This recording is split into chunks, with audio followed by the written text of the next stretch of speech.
Research shows that up to 80% of you listening right now secretly believe you're a complete fraud who's inevitably going to be found out. Yeah, it's a fascinating paradox, really. The more you learn, the more you realize just how much you don't know. Right, which creates this massive psychological vacuum. Exactly. And we tend to fill that vacuum with intense self-doubt. Well, welcome to this deep dive. Today we have a mission.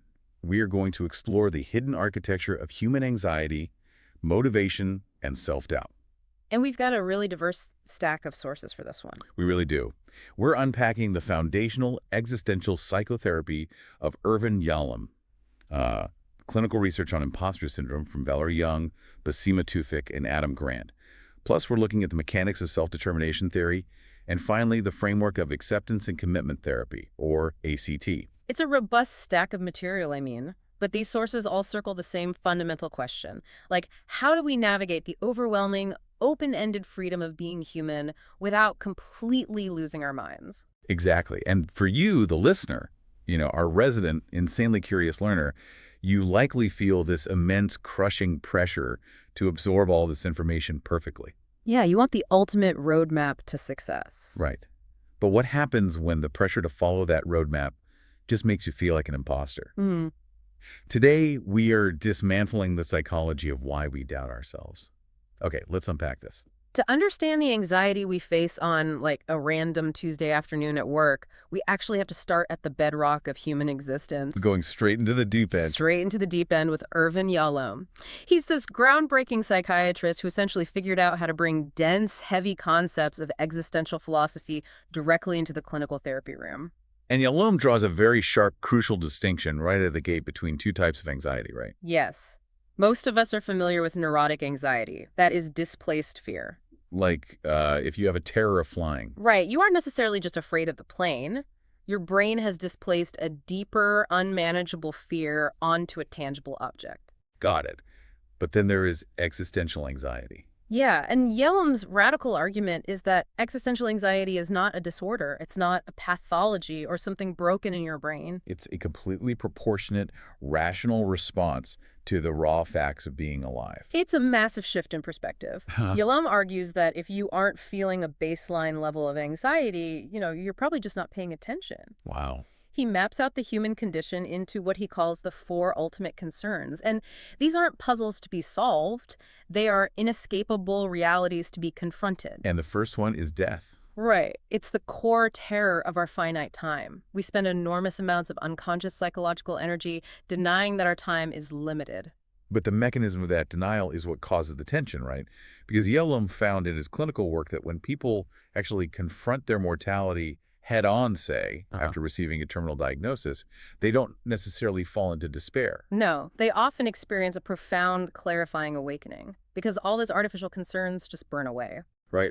When time becomes tangibly finite, you're forced to figure out what actually matters. Exactly. And to navigate this terror, Yalom offers a concept he calls rippling. Rippling. Yeah, it's the idea that our influence continues outward, touching others like ripples on a pond. You might not live forever, but a moment of unprompted compassion you showed a stranger or a specific piece of knowledge you passed on that continues to spread through generations of people you'll never even meet. It bypasses the ego entirely. It really does. But death anxiety doesn't happen in a vacuum. Because the moment you realize your time is finite, you're immediately crushed by the weight of how to spend that time. Which opens a door to Yalom's next terrifying reality, which is freedom. And in an existential sense, freedom has absolutely nothing to do with politics. No, not at all. It is the terrifying realization that we are the sole authors of our lives. There is no cosmic blueprint. Right. No one is coming to save you, and no one is going to hand you an instruction manual for how to live. And Yalom says this creates a dizzying sensation of groundlessness. I want to pause on that feeling of groundlessness because it is so visceral. It's like, okay, imagine you're shoved out onto a theater stage. All right. The heavy velvet curtain goes up, there's a blinding spotlight directly in your face, but you suddenly realize there's no script in your hand. Oh, that sounds like a nightmare. Right. And there's no director in the wings, you just have to start talking and hope it resembles a play. So if we are completely responsible for authoring our own lives from scratch, doesn't that inherently breed the fear that we are improvising the script completely wrong? This raises an important question, actually, and it connects us directly to the third ultimate concern, which is isolation. Because you're standing on that stage improvising, and you eventually realize you're up there alone. Exactly. And Yalom isn't just talking about a lonely Friday night. He means existential isolation. The unbridgeable gulf between your internal, subjective experience and anyone else's. Right, because no one can ever truly know what it feels like to be inside your head. And we try to escape that terrifying realization through what psychologists call fusion.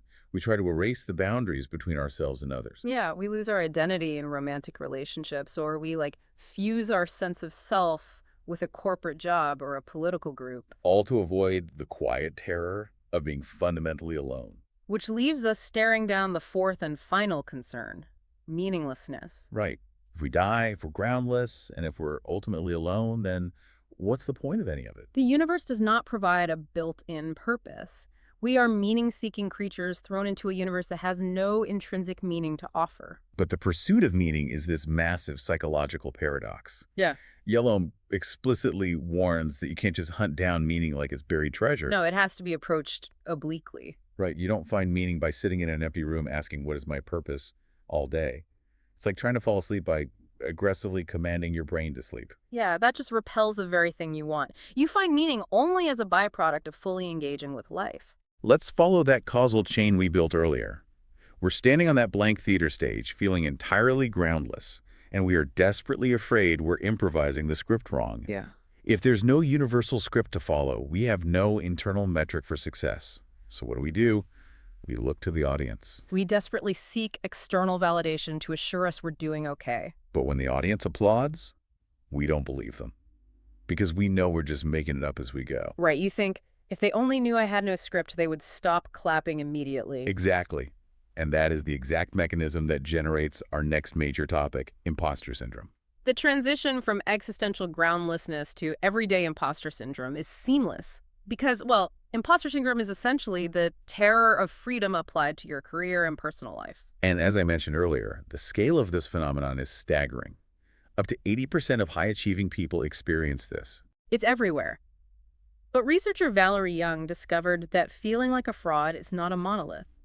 She identified 5 distinct types of imposter syndrome, and the mechanics driving each one are incredibly revealing. Let's dissect the why behind those 5 types. Yeah. First, we have the perfectionist. Right. For them, competence is entirely defined by absolute flawlessness. So if they execute a project and score a 99%, the remaining 1% doesn't just represent room for improvement. No, it completely invalidates the entire 99%. Wow. Then you have the natural genius. Yeah, this individual judges their worth entirely based on speed and ease of acquisition.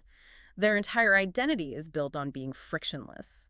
So the moment they encounter a task that requires struggle or intense effort, it triggers a crisis. Exactly. The friction doesn't just mean the task is hard. It means their core identity as a genius is a total lie. Wait, hold on. I'm struggling with the third one, the soloist. The literature says this type believes asking for help is the ultimate sign of incompetence. But society actively rewards independent go-getters. We love the myth of the self-made individual. Why is wanting to do something on your own considered a symptom of imposter syndrome? Isn't that just, being self-reliant? That's a great distinction. Self-reliance is very healthy. But the soloist's core belief is distorted.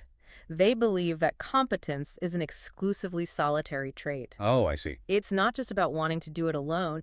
It's the toxic belief that needing a single ounce of external help retroactively erases their capability. Like if they can't achieve it in a vacuum, they feel like a total fraud. That makes perfect sense. It's the inflexibility of the belief. Okay, then we have the expert. Yeah, this person feels they must possess absolutely every piece of granular information before even initiating a project. They endlessly collect certifications, degrees, and read every book because they're terrified of being exposed as unknowledgeable in some unexpected moment. Finally, we have the superhuman. This type copes with the fear of being a fraud by trying to master multiple competing roles simultaneously. They must be the perfect parent, the relentless employee, the supportive friend, and the marathon runner. All at once. They overextend themselves into severe burnout, utilizing sheer volume of output as a shield against feeling inadequate. And regardless of which flavor of imposter you lean toward, you inevitably get trapped in the imposter cycle. Right. You face a new challenge, which triggers a spike of anxiety. And to cope, You either over-prepare to a pathological degree, or you are so paralyzed by the fear of failure that you procrastinate and then frantically execute at the final hour. But the trap snaps shut after you succeed.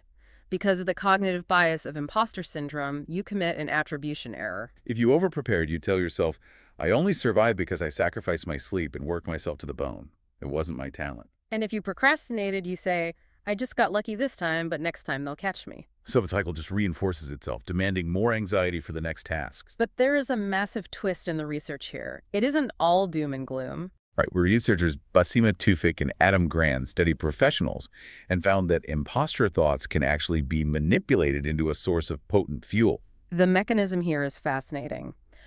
When you feel a baseline level of insecurity, you naturally become more other-oriented. Because you're worried about your own standing, you become highly attuned to other people's perceptions, needs, and emotional states. You essentially compensate for your internal self-doubt by becoming a more empathetic listener and a highly collaborative team member. And ironically, that heightened interpersonal sensitivity makes you incredibly effective and deeply likable. Exactly.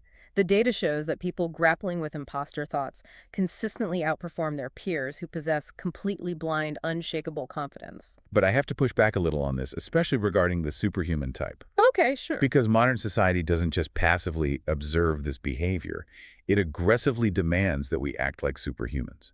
We live in the era of the social media highlight reel, where algorithms reward the appearance of mastering everything at once. Oh, absolutely. So how do we practically untangle our own authentic desires from the exhausting, socially prescribed roles we feel completely forced to play? Well, to untangle that, we have to look under the hood at the actual mechanics of human drive.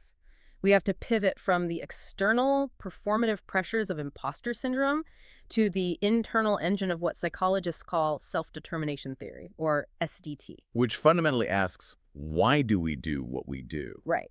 And SDT draws a hard line between two main types of motivation: controlled motivation and autonomous motivation. Controlled motivation is when you act because you feel cornered, either by a demanding boss, the highlight reel society, or your own internal guilt. Whereas autonomous motivation is entirely different. It's when you act out of genuine self-directed volition. You're doing the thing because it inherently aligns with your core identity. And SDT argues that achieving that powerful autonomous state is not a matter of willpower. It requires three specific basic psychological needs to be met. Think of these as psychological nutrients. If you don't get them, your motivation literally starves. First is autonomy, the need to feel that you are the author of your own actions. Second is competence, the need to feel effective, to actually master skills and overcome meaningful challenges. And third is relatedness, the deep evolutionary need for meaningful social connection and belonging. When those three nutrient needs are met, we thrive. We synthesize information faster, we bounce back from failure, and we operate authentically. But when our environment, or our own imposter syndrome, frustrates those needs, our psychology mutates.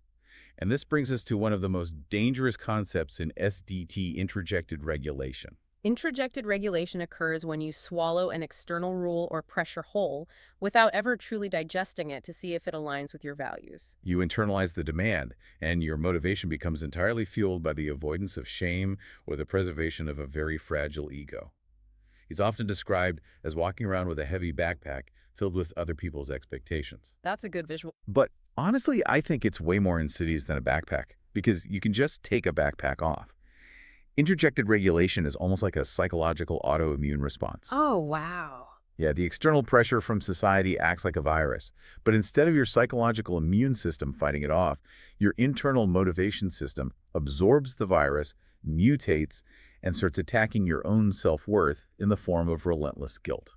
That is exactly the mechanism. You're holding a psychological gun to your own head. You aren't working late because you love the project. You're working late because your internalized anxiety is threatening to strip away your sense of competence and relatedness if you stop. So what does this all mean for us practically? We know we desperately need autonomy, and we know we need intrinsic motivation. Right. But what happens when our deepest fears, like Yalom's ultimate concern of groundlessness or the visceral terror of the imposter cycle, what happens when those fears completely paralyze us and actively prevent us from fulfilling those three basic needs? If we connect this to the bigger picture, we're really identifying the limits of theory. How so? Well, Understanding the mechanics of existential dread or motivation doesn't actually cure the paralysis. When the pain of everyday life stops us in our tracks, we need an operational tool. Right? And this is exactly where our final source, acceptance and commitment therapy, or ACT, provides a functional roadmap. ACT is phenomenal because it doesn't peddle toxic positivity. It starts with a radically honest, almost jarring premise. Pain is inevitable. Yes. Grief, profound disappointment, the anxiety of a blank stage, feeling like a total fraud. These are inescapable features of the human operating system. The core problem is not the pain itself. The pathology begins with what ACT calls experiential avoidance. Experiential avoidance is the brain's misguided attempt to treat emotional pain exactly like physical pain. Like if you touch a hot stove, your reflex pulls your hand away. That's highly adaptive. But you cannot pull your hand away from your own mind. When you feel the anxiety of imposter syndrome, your instinct is to suppress it, ignore it, or numb out by doom scrolling. But the paradox of thought suppression is well documented. If I tell you to absolutely not think about a white bear, you can only picture a white bear. Exactly. By deploying energy to suppress the imposter thought, you accidentally signal to your amygdala that the thought is a highly credible, lethal threat. You give the anxiety absolute power over your behavior. Here's where it gets really interesting. ACT offers a totally counterintuitive approach to this mechanism. It does. Instead of fighting the thoughts or trying to debate them with logic, you practice a technique called diffusion. Diffusion, yeah. You learn to systematically unhook yourself from the unhelpful narratives your brain is spinning. Mechanically, diffusion disrupts the neural pathways of panic by engaging the prefrontal cortex as an observer. Right, and there's a specific visualization used in ACT. When an intrusive thought strikes like, I'm a complete fraud and this project is going to ruin me, you don't argue with it. You don't search for evidence to prove it wrong. You just notice it as a string of words. Yes, you imagine taking that thought, placing it on a fluffy cloud, and just watching it drift across your mental sky without any judgment. You're creating critical psychological distance. You stop being the victim of the thought and become the observer of the thought. And once you've diffused the immediate panic, you suddenly have the cognitive space to choose your next move. And in ACT, your direction is entirely dictated by your values, not just your goals. That distinction is paramount. A goal is a destination. It's something you can complete, cross off a list, and leave behind. Like, I want to get promoted, or I want to publish this paper. But a value is completely different. A value is like a point on a compass. It is an ongoing, never-ending direction that guides how you behave in the world. Like, I want to be a compassionate leader, or I want to be creatively courageous. Mm-hmm. Let's apply this directly to you, the listener. If you identify as the learner, your goal this weekend might be to finish reading a massive, dense textbook. Okay, yeah. That goal is a destination. If you fall behind schedule, it immediately triggers the imposter cycle and causes immense stress. Right, the anxiety spikes. But what if, instead, your value is simply curiosity? You can act on curiosity every single day. You can be curious for 5 focused minutes while reading a single paragraph. You can be curious in a conversation with a barista. Yeah, you are successfully living your value whether you finish that massive textbook or not. What's fascinating here is how beautifully this psychological framework validates Irvin Yalom's philosophical point from the very beginning. Oh, about meaning being pursued obliquely. Exactly. Remember, Yalom said you find it as a byproduct of engagement. ACT has a specific term for this exact process: committed action. Committed action means physically moving in the direction of your values compass, even when the uncomfortable thoughts and feelings inevitably show up. Right, you don't wait for the imposter syndrome to vanish before you speak up in the meeting. You take the anxiety with you on the journey. It's a profound shift in how you operate. You are no longer trying to fix or optimize yourself because you realize you aren't fundamentally broken. You're simply a human being grappling with the overwhelming freedom of existence. Let's synthesize all of this. We started with the jarring realization that we exist in a groundless world. There's no universal script and no manual. And the sheer weight of that freedom naturally triggers the imposter cycle because we are terrified of improvising incorrectly. We also learned the mechanics of turning that imposter anxiety into interpersonal fuel. Yeah, by looking through the lens of self-determination theory, we see that to write our own authentic script, we have to fulfill our core needs for autonomy, competence, and relatedness. We have to